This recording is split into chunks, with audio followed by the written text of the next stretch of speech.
बिस्मिल्लाहिर्रहमानिर्रहीम। So starting from the point where I have left that shocks क्या चीज़ होती है। शॉक्स वो होती है जो हमारे लिए अनएक्सपेक्टेड होती है। हर वो चीज़ जो हमारे लिए अनएक्सपेक्टेड होगी हमारे लिए मुश्किल होगी कि हम अपने आप को उसके रेफरेंस में एडजस्ट कर सकें।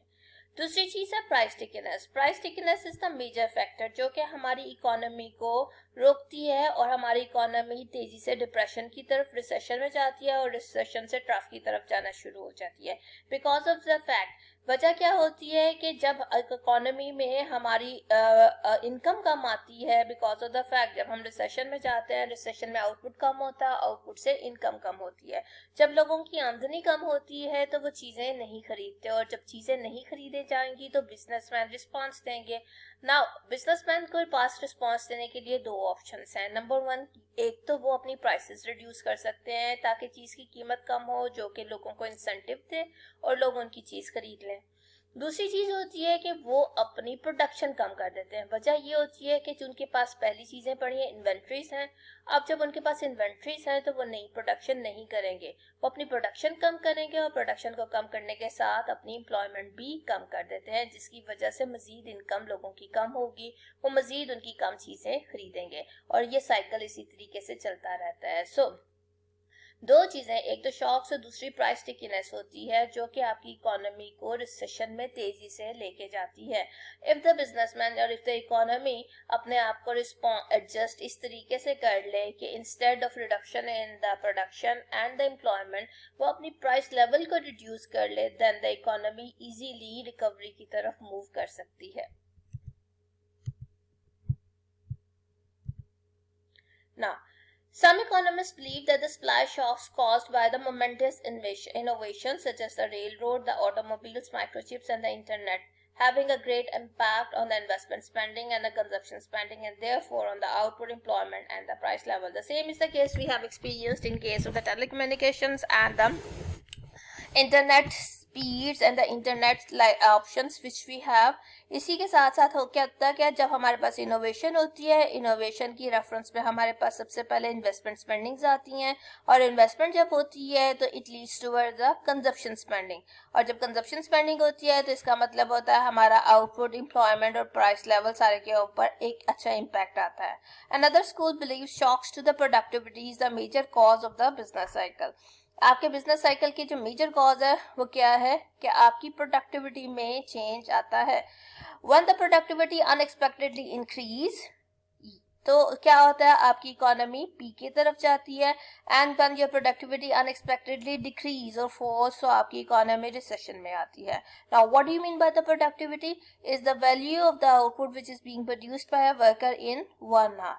जब कोई ऐसी टेक्निक आप इन्वॉल्व करती हैं, टेक्नोलॉजी अडॉप्ट करते हैं जिससे आपके लेबर की प्रोडक्टिविटी बढ़ती है, तो आपकी इकोनॉमी पीक की तरफ मूव करती है।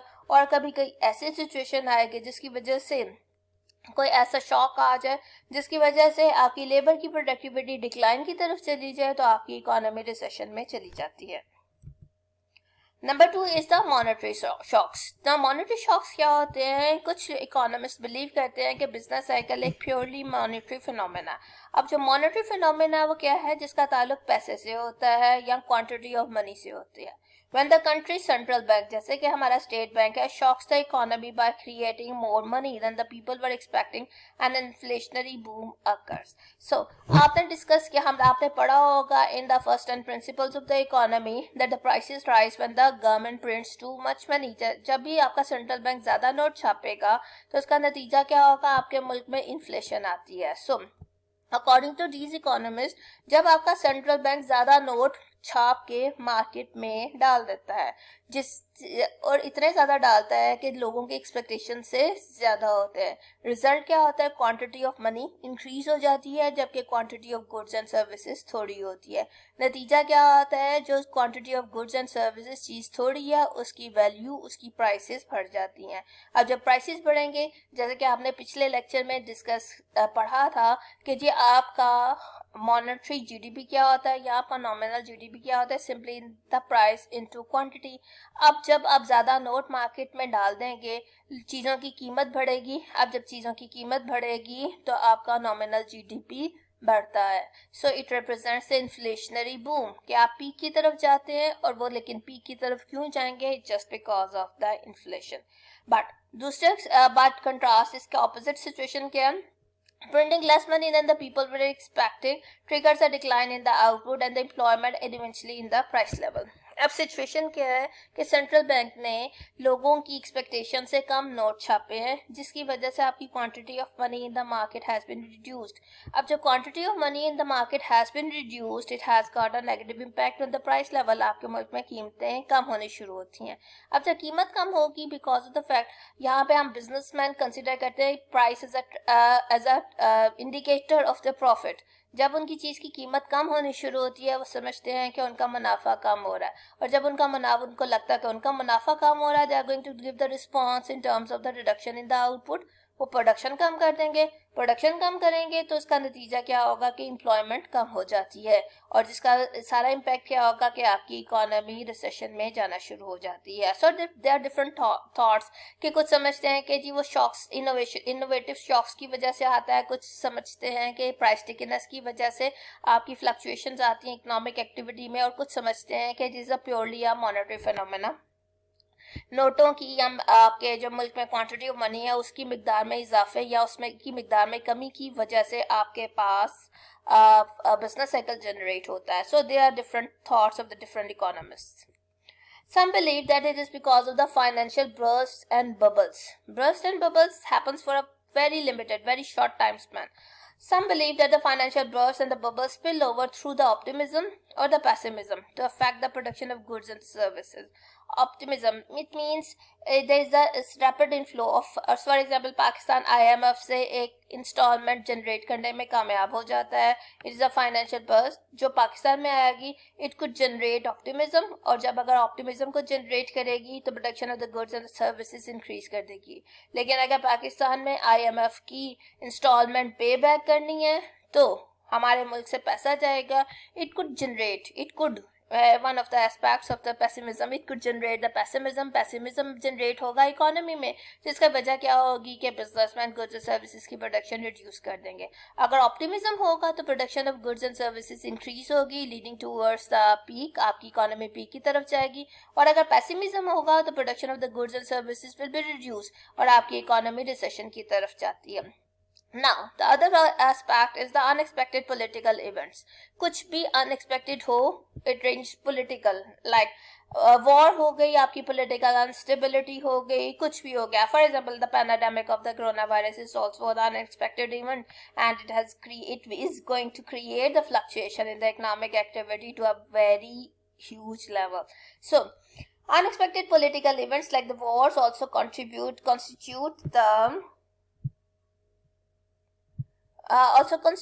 the major economic shocks and economic shocks to which the economy must adjust. और इतने मतलब एकदम से शॉक्स आ जाते हैं, लाइक बॉर्डर के ऊपर पाकिस्तान इंडिया के अंदर क्राइसिस शुरू हो जाता है, या किसी भी चीज पॉलिटिकल अनरेस्ट, जैसे सपोज धरना था या कोई और भी स्ट्राइक की जा सकती है, स्ट्राइक कंसिडर की जा सकती है, जिसकी वजह से आपकी इकोनॉमिक एक्टिविटी फ्लक्चुएट करे. So there are different school of thoughts जो कि बिलीव करते हैं दैट आपका बिजनेस साइकिल जनरेट होता है because of the some innovative shocks, because of some price stickiness, because of the monetary shocks, किसी वजह से financial burst and bubbles, because of the unexpected political events. लोगों के मुख्तलिफ थॉट्स हैं, लेकिन एक कॉमन लिंक है, यानी कि सारे के सारे स्कूल ऑफ थॉट्स एक चीज़ पे बिलीव करते हैं कि आपके मुल्क के अंदर बिजनेस साइकिल जनरेट होता है because of the unexpected changes in the spendings क्या है? आपकी कंजप्शन. So, जब हमने जीडीपी की अपनी इक्वेशन देखी थी from the expenditure approach, that was equal to GDP is equal to C plus I plus G plus net exports, जिसमें हमारे पाकिस्तान में हमारा जो जीडीपी है उसके अंदर कंजप्शन की कंट्रीब्यूशन है अबाउट 82.1%. यानी कि जो C की वैल्यू है दैट इज इक्वल टू 82.1. 2019 में इसका डाटा ये है. अब होता क्या है कि जब लोग अपनी आमदनी कम खर्च करना शुरू कर देते हैं तो क्या रिजल्ट होता है? The level of the aggregate spending is important, especially changes on the capital goods and the consumer durables. जब लोग अपनी एक्सपेंडिचर्स कम करेंगे तो प्रोड्यूसर्स की चीज़ें मार्केट में नहीं बिकेंगी, और जब प्रोड्यूसर्स की चीज़ें मार्केट में नहीं बिकेंगी they are going to give the response to the reduction in the output. वो अपनी प्रोडक्शन कम करेंगे, वो प्रोडक्शन कम करेंगे leading towards the reduction in the employment level, जिसकी वजह से अनएम्प्लॉयमेंट जनरेट होगी. अनएम्प्लॉयमेंट जनरेट होगी, लोगों की आमदनी मजीद कम होगी, वो मजीद चीजें नहीं खरीदेंगे. So that's why this circle continues and your economy moves from higher end of the recession towards the lower end, वो ट्रफ की तरफ आती जाती है. सो देयर डिफरेंट रीजंस कि आपके मुल्क के अंदर रिसेशन आता क्यों है. मुख्तलिफ रीजंस हैं, किसी के लिए कुछ भी हो सकता है, लेकिन सारे के सारे school of thought they agree on one point that the unexpected changes in the spending is one of the major cause of the business cycle. Now जब भी बिजनेस साइकिल जनरेट होता है, आपकी इकोनॉमिक एक्टिविटी में fluctuations आती हैं. दो बहुत इंपॉर्टेंट फिनोमेना हैं जो कि आपकी इकोनॉमी में जनरेट होते हैं.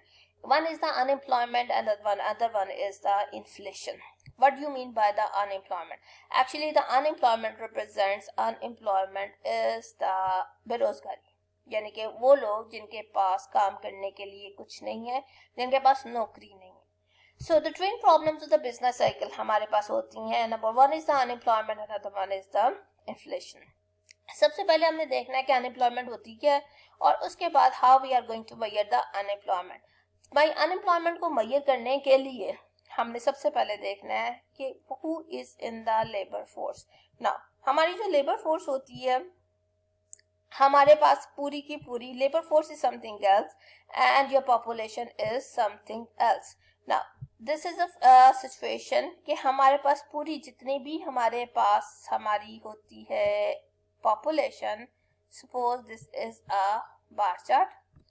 हम अपनी पॉपुलेशन को 3 हिस्सों में डिवाइड करते हैं. This is the 60 up to the 16 years,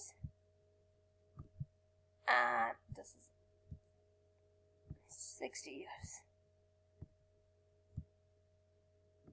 So ये बार चार्ट है जिसके अंदर ये है कि 0 यानी कि जब बच्चा पैदा होता है वहां से लेकर मैक्सिमम पाकिस्तान में जितने लोगों की उम्र है 101, 110, 120 साल कुछ तक भी होती है. सो ये पाकिस्तान की सारी आबादी है, ये बार चार्ट की शक्ल में. हमने क्या किया, we have divided this whole population into 3 parts. एक कर दिया हमने लगा दिए जो बच्चे पैदा हुए हैं तब से लेकर 16 साल तक, एक 16 साल से लेकर 60 साल तक, और एक 60 साल से लेकर अल्टीमेटली मैक्सिमम जितनी भी एज होती है. अब लेबर फोर्स कौन सी होती है? लेबर फोर्स हमारी आबादी का वो हिस्सा है दैट रेंजेस फ्रॉम 16 टू 60. पहली कंडीशन ये है कि उसकी उम्र 16 से लेकर 60 ईयर्स तक की हो. दूसरी कंडीशन ये है कि they are willing to work, कि वो लोग काम करना चाहते हैं. अब विलिंगनेस टू वर्क का पता कैसे चलेगा कि इन लोगों ने पिछले 4 हफ्तों में जॉब ढूंढने की कोशिश की हो. यानी कि लेबर फोर्स में क्या होता है, सबसे पहले हमने देखना होता है who is in the labour force. Labour force की पहली कैटेगरी क्या होती है कि हमारे पास वो वाली हमारी आबादी हो जिसकी उम्र 16 साल से लेकर 60 साल तक की है. ठीक है. And the second condition is that all those people whose age ranges from 16 to the 60 year they are willing to work. And willingness to work हमें कैसे पता चलेगा कि उन्होंने पिछले they have been searched for the job within the last 4 weeks. पिछले 4 हफ्तों में उन्होंने जॉब ढूंढने की कोशिश की हो, कहीं पे CV ड्रॉप की हो, कहीं पे एप्लीकेशन फाइल की हो, कुछ किया हो. और तीसरी चीज उसके अंदर लाजमन होनी चाहिए, they are able to work, यानी कि वो फिजिकली और मेंटली इस काबिल हैं कि वो काम कर सके. अगर ये 3 कंडीशंस हैं तो इसका मतलब है कि वो लोग इस लेबर फोर्स में हैं. और अगर इन 3 कंडीशंस में से कोई भी एक कंडीशन मिसिंग है, इसका मतलब है कि वो बंदा हमारी लेबर फोर्स में शामिल नहीं है. So in order to know what do you mean and how you are going to measure the unemployment, first of all we have to see that what do you mean by the labor force. For the labor force, the population is divided into 2 groups. Number 1, those under the age of the 16, और दूसरे जो कि institutionalised है. Institutionalised कौन से लोग होते हैं? जो किसी न किसी इंस्टीट्यूशन, फॉर एग्जांपल जो जेल में होंगे या किसी रिहेबिलिटेशन सेंटर में होंगे या किसी रिहैब में किसी भी चीज में होंगे, वो लोग, उन लोगों को हम अपनी लेबर फोर्स में से निकाल देते हैं. Those are not in the labour force. अब लेबर फोर्स वो होती है इंक्लूड जिसकी एज 16 से लेकर 60 तक होती है, और साथ ही साथ who are able and willing and able to do work and actively seeking job, demonstrated the job search activity within the last 4 week. यानी कि उन्होंने ये सारे काम किए हैं. एक तो एक उनकी एज 16 से लेकर 60 तक है, दूसरे उनके अंदर विलिंगनेस टू वर्क है, और तीसरे उनके पास एबिलिटी टू वर्क है. वो मेंटली और फिजिकली इस काबिल हैं कि they are able to do the work.